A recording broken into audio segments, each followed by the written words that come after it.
Bom dia, boa tarde, boa noite. Este é o podcast Levando Ninguém a Lugar Nenhum. Nos siga nas redes sociais, Instagram, Facebook, YouTube e Spotify. Eu sou o Lucas e eu moro no Brasil. Aqui é Cintia, estou falando de Vancouver, Estados Unidos. Aqui é Nicolas, estou falando de Vancouver, Canadá. Aqui é a Aline, estou falando diretamente de Budapeste. E eu sou Renata e eu estou falando de Milão, na Itália. Então, pessoal, assim, eu tava pensando em a gente falar um pouco sobre o porquê nós fomos ou porquê nós queremos ficar. Falar um pouco das nossas experiências lá fora, dos perrengues que passamos. O que vocês acham? Eu acho topíssimo. Começa então aí, Aline. Então, minha vontade de vir para fora começou, na verdade, em 2016, assim que eu terminei o ensino médio, que eu queria muito, meu sonho era ir para Inglaterra, morar na Inglaterra. E aí aconteceu aquilo que muita gente já sabe, né, que eu tive minha experiência na prisão. Vou resumir. Eu fui linda, faceira, serelepe pimpona, tinha acabado de terminar meu ensino médio, né? Então eu tava 18 anos ali, não tinha um emprego, não tinha passado no vestibular, na época era vestibular, não tinha nada que me prendesse ao meu país. Aí eu fui para onde? Para Inglaterra, que é um país horrível de você entrar sem visto. E aí quando chegou no aeroporto, eles olharam para minha cara e fizeram: não, querida, você não vai entrar não. Não vamos lhe dar o visto. E o que acontece? Nessa época tava vários voos atrasando, um bocado de coisa, e aí que não tinha voo para eu voltar. Eu cheguei na sexta-feira lá, e o primeiro voo que poderia me encaixar seria na terça-feira. E como eu não podia entrar no país, eles me prenderam, eu fiquei presa. De sexta até terça-feira, fiquei presa. Cara, tipo aquele filme que o cara fica preso no aeroporto. Querido, você tá entendendo? Terminal, é. Eles tiraram foto minha de frente, de costa, de lado, com a plaquinha, botou minha digital lá, minha digital tudo, 10 dedos. Enfim, foi um horror. Voltei pra casa, chorei horrores. E aí fiquei com esse sonho guardado, né? Aí quando chegou o Ciências Sem Fronteiras, que tinha todos os países do mundo pra você ir, a Aline louca escolhe o quê? Inglaterra de novo. E aí fui estudar lá.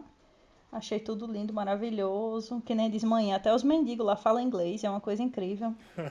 Nossa, loucura mesmo. As crianças falam inglês. Criança com 2 anos falando inglês, minha filha.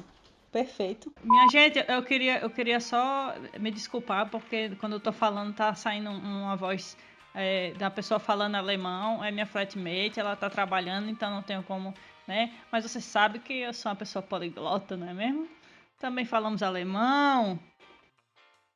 Depois do Ciências Sem Fronteiras, você tinha na sua cabeça que era isso que você ia correr atrás? Ou você estava meio que assim, não vai acontecer, vou tentar? Síndrome do impostor, né?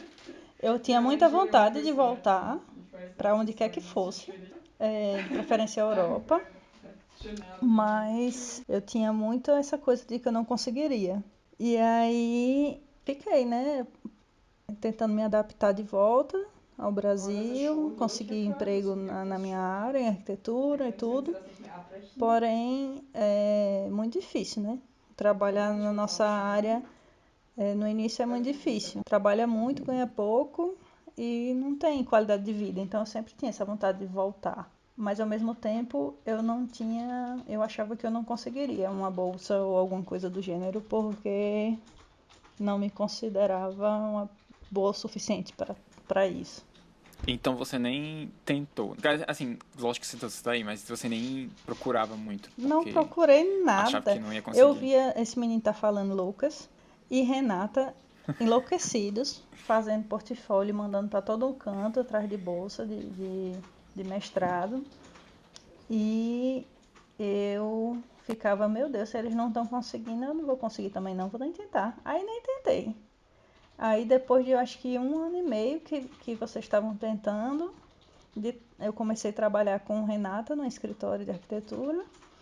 E Renata todo dia me aperreando no juízo para eu me inscrever também. Manda seu currículo, manda seu portfólio. Já fez seu currículo? Já fez seu portfólio? Vai mandar. Vou mandar. Aí, de tanto ela me encher o saco, eu mandei e deu Viu? certo. Boas amizades, boas A culpa é influências. Tem dela. alguém pra encher o seu saco. Tem alguém pra encher o seu saco pra coisa boa. Não, então, aí pronto. Agora eu vim pra fazer o mestrado, já tô aqui há 1 ano e meio, quase 2. E Pretende voltar? não pretendo voltar. Tô aqui na luta pra conseguir formas de me manter neste país. Legalmente. E porque assim, legalmente, lógico. Porque assim, como eu falei, é qualidade de vida. É qualidade de vida.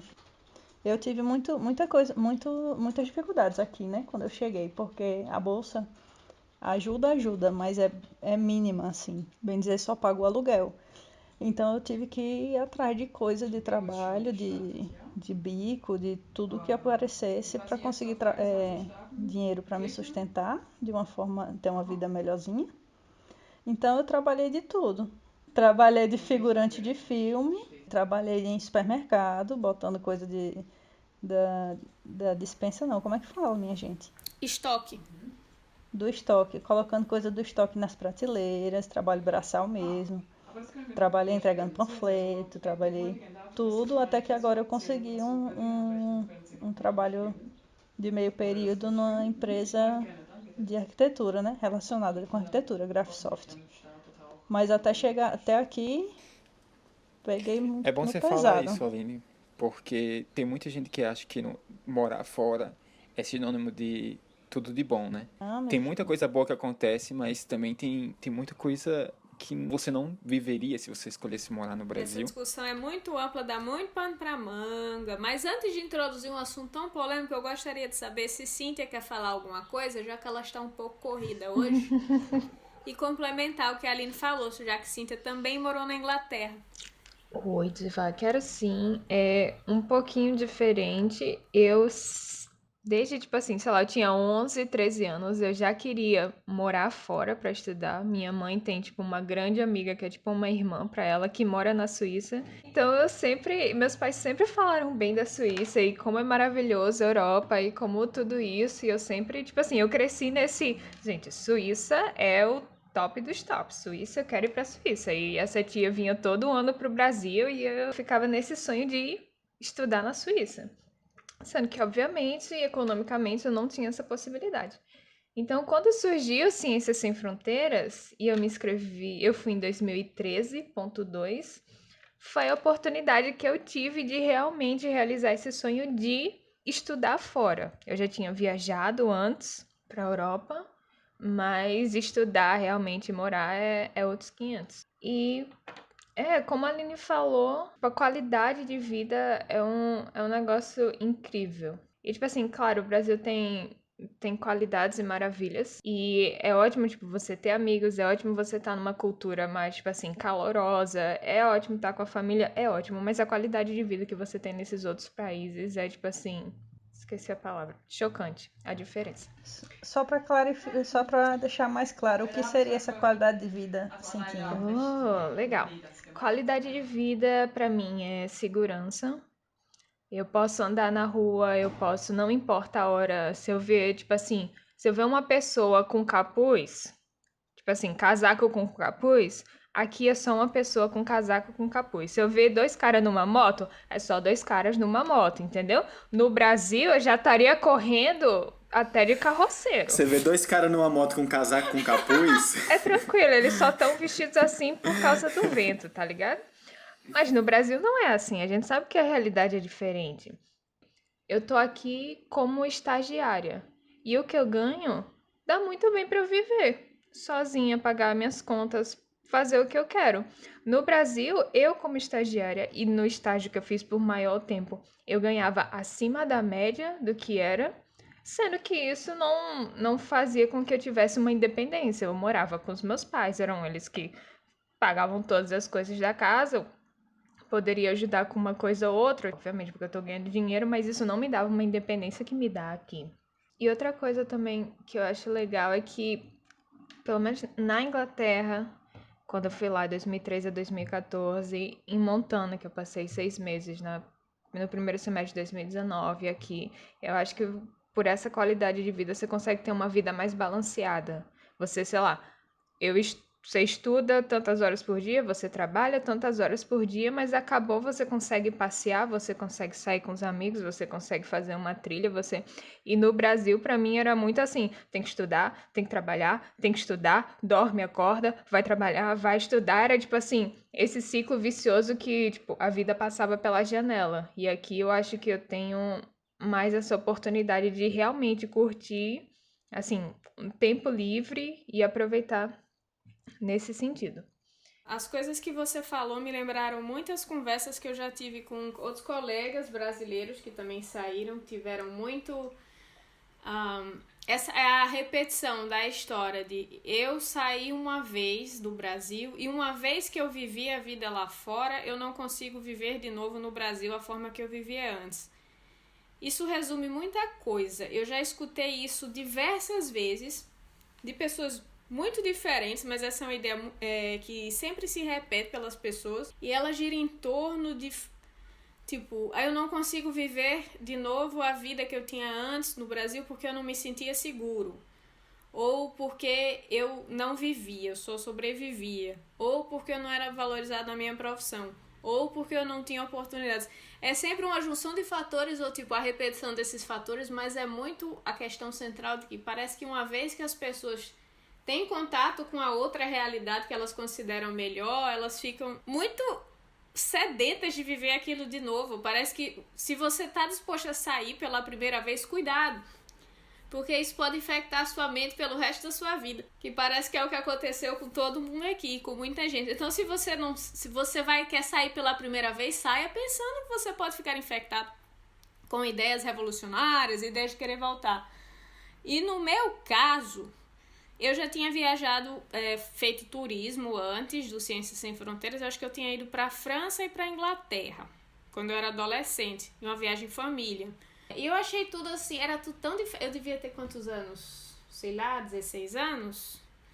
Era tudo assim tão diferente. Eu fiquei, meu Deus, essas cidades aqui, nesses lugares, as pessoas andam a pé, na rua, tem árvore. Pra mim, o luxo é andar a pé, tá ligado? É tipo assim, caramba, a pessoa andar a pé, Eu não tô suando. Ela tem mobilidade, ela não precisa estar dentro de um carro. Pra mim isso era a coisa mais fascinante. Parece estúpido, mas pra mim aquilo era fascinante. Porque eu morava num canto, que era uma área relativamente nova da cidade, que tinha sido, um condomínio horizontal que tinha sido feito numa rua, uma avenida assim enorme, que só passava carro, não passava nem ônibus onde eu morava. Passava carro e tinha aquele mundinho fechado do condomínio. E aí, pra mim, no auge da minha adolescência, eu não conseguia ir pra canto nenhum sem que alguém me levasse. E aquilo me incomodava profundamente. Eu ficava, não tem nenhum ônibus pra eu pegar, não tinha táxi, não tinha nada. De todo canto que eu vou, eu preciso dizer, olha, eu estou indo pra esse canto porque eu preciso que alguém me leve. Isso me incomodava muito. Imagine Renata, 16 anos, usando all-star, lápis preto, se achando rebelde. E precisando dizer, por favor, mamãe, me leve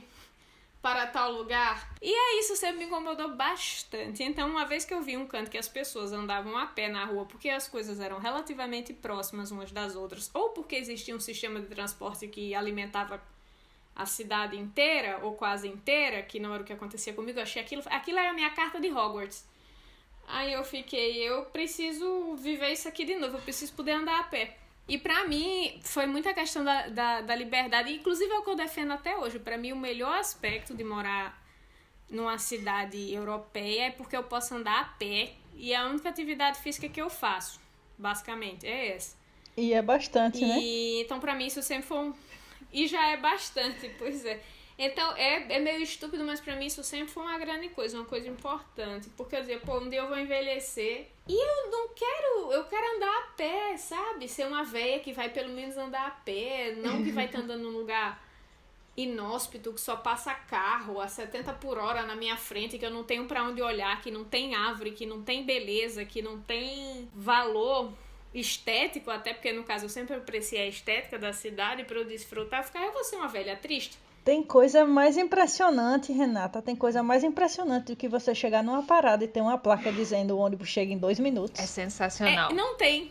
Eu acho isso muito incrível. Quando você precisa pegar um ônibus. Mas assim, focando no aspecto da qualidade de vida, nos interesses pessoais e no que preenche a sua alma como ser humano, que eu já entrei em aspectos mais íntimos, pra mim isso foi um ponto. Além da valorização profissional, porque eu fico, se eu sair de Natal eu vou ter que morar numa cidade maior, que é porque vai ter mais oportunidade. Aí se eu for morar numa cidade maior, eu vou passar 1h30 de ônibus pra chegar no canto, 1 hora pra voltar, ou se eu quiser morar perto eu vou pagar uma fortuna, meu salário não vai pagar meu aluguel, e assim a coisa permanece, e basicamente era isso. Aí você chegou, finalmente agora eu posso andar a pé. Aí veio o coronavírus. Exato, aí eu não posso... Lockdown. Aí eu Fica 3 meses em casa. sem poder andar a pé. Mas até chegar o coronavírus eu dei uns passeios. Mas quando eu falo andar a pé, tipo, acabou o rolê aqui, o metrô acabou. São 3 da manhã. Eu vou andar 2,5 km pra minha casa de noite. E não tem problema, sabe? Em geral. Sem medo, Em geral não tem problema. Você vai com o travado? Vai com o travado.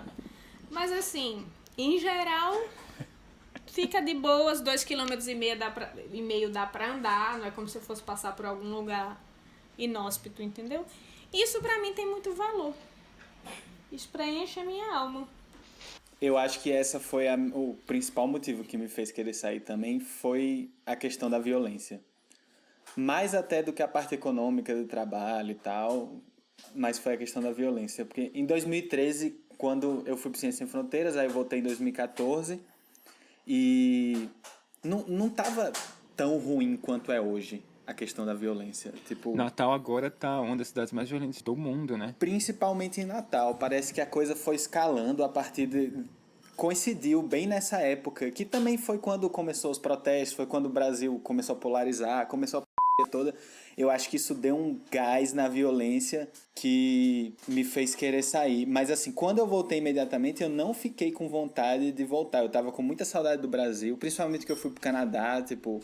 E eu tanto cheguei quanto saí do Canadá no meio do inverno, e é uma sensação muito boa você sair do meio do inverno e ir para uma praia, depois voltar para o Brasil, com aquela conforto todo do calor e tal. Pra quem gosta. Pra quem gosta. Pra quem gosta. Tem gente que não gosta de praia, né? Mas eu particularmente sempre... É uma coisa que eu sinto falta, inclusive, aqui. Aí o tempo foi passando e quando foi em 2015, eu acho, a gente sofreu uma tentativa de assalto e aí eu acho que foi a gota d'água, assim. Foi depois dessa tentativa de assalto eu falei, não, tá bom, acabou. Tipo, acabou, eu vou morar fora, de fato. E aí eu comecei a fazer de tudo pra vir e acabou que deu certo, né? Acho que pra mim foi mais pessoal, sabe? A minha vida aqui no Brasil, eu não poderia ter uma independência que eu tinha lá fora. E parte disso é porque eu não podia me locomover. Eu não podia pegar um metrô para me encontrar com os amigos ou ir para um evento. Sempre ficava... A liberdade de ir e vir, né? A liberdade Exato. de andar. E eu não tinha carro, nunca pensei em ter, só que eu nunca tive dinheiro para ter. E é isso, basicamente. Quando você tem a possibilidade de se locomover... Você tem a possibilidade de ir para mais eventos, que você tem a possibilidade de fazer mais amigos e construir relacionamentos e crescer como pessoa. É como fala, bola de neve, né? Cara, e uma coisa importante sobre a decisão de sair e os motivos pra sair é muitas vezes é o momento que a gente sai, porque eu tô vendo, né, que a gente tá relatando assim muitas experiências, tipo o Nicolas, teve uma tentativa de assalto, aí foi um negócio negativo que expulsou ele do Brasil. De certa forma. A Aline também falando de desconforto. Cíntia teve um depoimento mais feliz. O meu depoimento foi mais ridículo. E Lucas também tava triste. Mas assim, é porque Lucas só contou a parte triste da história. Mas é importante lembrar que na época que Lucas foi, eu não lembro quando o Lucas foi embora pela primeira vez. Mas assim, como a gente se formou junto e trabalhava junto, e a gente tava também, Lucas, é importante lembrar desse momento que a gente tava numa época profissional relativamente boa. Sim. Pra ser arquiteto em Natal, então a questão do bom é relativa, entendeu? É bom no contexto que a gente tava. E era um momento, assim, pra pessoas recém-formadas, mesmo que se eu ganhasse dinheiro por todo o parabéns que eu recebia, eu tava rica, mas assim, parabéns não dá dinheiro. Mas era importante, era um momento profissional importante de reconhecimento. Eu, você e Léo. Que se a gente continuasse, tinha muita possibilidade de ter crescido, né? Exato, com um trabalho duro, a gente era viciado em trabalho. E é isso que mais. Pô, a gente Era viciado em trabalho? Não, porque hoje em dia o povo aqui, as coisas, o trabalho é pouco, aí eu não tenho. Minha vida perdeu o sentido porque se eu não preciso mais trabalhar 12 horas por dia, o que é que eu vou fazer com o resto do tempo livre que eu tenho aqui nesse país, entendeu? E a minha vida realmente faz 2 anos que minha vida perdeu o sentido. Eu digo, como assim eu não preciso me esfolar de trabalhar porque as coisas aqui. Quê?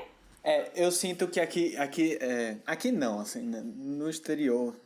No Brasil, se você se for lá de trabalhar, você não necessariamente vai se for lá de ganhar dinheiro. Muito pelo contrário. Eu sinto que fora do Brasil é mais fácil de você ter uma recompensa por você se esfolar de trabalhar, sabe? É mais reconhecido, assim. Não, tipo, como eu comentei, foi uma das coisas que eu vi. Quando eu fui em 2014 para a Inglaterra, eu não precisava, porque a bolsa do Ciência Sem Fronteiras era muito boa, mas vez por outra, porque eu tinha muito tempo livre, eu me aplicava para uns trabalhos na universidade. Aí, às vezes, o trabalho era tipo, sei lá, é dia de matrícula, e aí você tinha que indicar para os alunos que estavam chegando onde é que ia fazer um tour pela universidade, pererê. Às vezes era lavar a louça no restaurante da universidade. Mas era uma coisa assim, eu trabalhava um dia e nesse um dia de trabalho eu tirava o dinheiro suficiente para pagar a comida para o mês inteiro. Tipo, era o dinheiro da comida do mês em um dia. Aí eu ficava Fora pensando... o poder de compra, né? O poder de compra é muito mais alto. Exato, é a mesma coisa aqui na Hungria. Não é um país super desenvolvido, a moeda também é fraca como o real, é quase a mesma coisa do real. Porém, se eu trabalho 4 noites no supermercado, eu pago meu aluguel. Cara, isso. Com 4 noites de trabalho. Ou pago minha comida do mês inteiro. Tipo... Isso é muito bom, porque né? a gente cai numa coisa que é interessante, que eu falo da cultura que alguns amigos meus tinham de querer ter um salário alto e a estabilidade financeira, mas não é só questão do status, é porque a forma que a sociedade brasileira é estruturada hoje em dia, as pessoas precisam ganhar, acham que precisam ganhar muito dinheiro, e até precisam de certa forma, para poder pagar por tudo, porque quase nada é disponível gratuitamente de qualidade, entendeu? É tipo, não existe escola pública boa, então eu preciso pagar para o meu filho estudar na escola boa. Não existe, sei lá, saúde, segurança, moradia, enfim, coisas que seriam básicas em outros lugares. Então as pessoas têm que pagar por tudo e elas ficam nesse... Se eu vou pagar por tudo, eu preciso ganhar muito dinheiro. E aí acho que isso cria também esse anseio, como o Nicolas falou, do poder de compra, tipo, o que você compra com R$1.000 e o que você compra com 1.000 euros, o que você compra com $1.000, entendeu? Diferença gigantesca. É muito diferente, a Achei, diferença é absurda. me senti eliminada aí nesse comentário. É porque sua Cadê moeda... o forinho? Eu esqueci. É forinho. Cadê o forinho forinho húngaro? O que você compra com 1.000 forinhos? Nada, né? Porque aí o tamanho Nada. é diferente, né? Você não compra nada, né? O 1.000 forinho eu compro um pão no supermercado. Por isso que sua moeda tava fora. A moeda aí são milhões e... É confuso. Você ganha milhões. 1.000 forins é como se fosse R$13. Então é isso, galera. Esse foi o nosso episódio de hoje. Nos sigam nas redes sociais e até semana que vem. A few minutes later. Realmente, somos privilegiados de ter tido uma porta, né? Que abriu essa oportunidade pra gente. Mas, ao mesmo tempo, não existe só essa opção de vir para mestrado como a gente veio. Hoje já vim, que nem os meninos foram para os Estados Unidos já com trabalho garantido no escritório. Tem várias oportunidades por aí, de várias formas de trabalho diferentes, tipo, não necessariamente na sua área, ou para estudo mesmo, cursos, bolsas, enfim. As oportunidades estão aí. Vai de cada um meter a cara e ver o que cabe pra si, né? Mas é assim, se é seu sonho, mete a cara e vai. Isso aí, Aline, preach.